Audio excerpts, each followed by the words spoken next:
You know, in my time, I've seen the wind blow a 3-story building to the ground. And I've seen lightning strike and burn a forest down. And after these things happened, the remains were hauled away. And where the building and the forest once stood, there was nothing left but 2 empty places. Now, empty places are lonely places. And the loneliest and the most empty place I can think of is the inside of a little child when he or she wants to be loved by mom and dad, and mom and dad are too busy or too selfish to pay attention. The child reaches out for their affection, and there is none. Instead of love, he is used, abused, and neglected until his love and respect for mom and dad begin to fade. And it keeps on fading until finally it's all gone. Then empty is the heart of a love-hungry child. No more tears for him. He's cried them all. Now, I know a child who lived that way. But you know, he never carried a chip on his shoulder. And he went through a cold and senseless war, that little family soldier. His mom drank hard liquor and all that she could get. And his daddy rolled and smoked those funny-smelling cigarettes. And he was always in line of fire when the fights began. But he just stood there at attention and obeyed all their commands. They'd march him up the stairs and throw him in his room, twist his little arms and torture him and leave him with his wounds. He thought of going over the hill time and time again. But he'd just cry and snuggle up to his little brother Jim. The baseball team quit calling. He had to sell his bike. He mowed lawns in the afternoon and cleaned the house at night.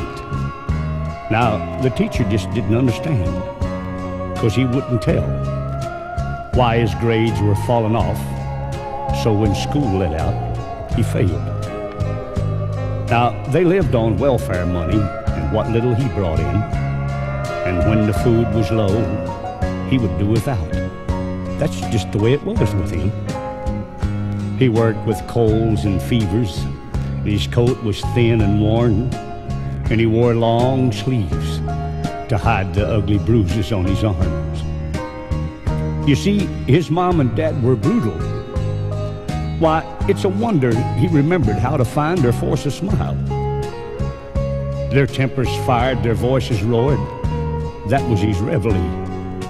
And taps was when they both passed out. That's when he got to sleep. He dreamed of things he couldn't have, like toy trains and planes, swimming at the swimming hole and baseball parks and games. But dreams for him were meant to see, not for him to touch. 'Cause dreams like these were just for kids. And he was 10 and all grown up. A one-man army, that's what he was, drafted into life. Working hard and taking care of a worthless man and wife. He was afraid, yet he was brave. But not once did he retreat. This hero child of modern times would not accept defeat. He was chaplain, guard, teacher, cook, prisoner of war, a perfect model of more than an average all-American boy.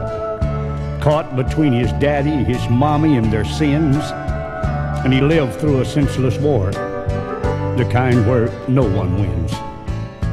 Then, one day, he won 2 tickets to a baseball game. So he took his little brother Jim, and they were gone most of the day. But when the game was over, and they walked back across the town, to find their house had caught on fire and burned down to the ground. The fireman took his little hand and very sadly said, "Your mom and dad were asleep inside, son, and both of them are dead." The fireman waited for the tears to spill, but not one tear left his eyes, 'cause this little family soldier just couldn't cry.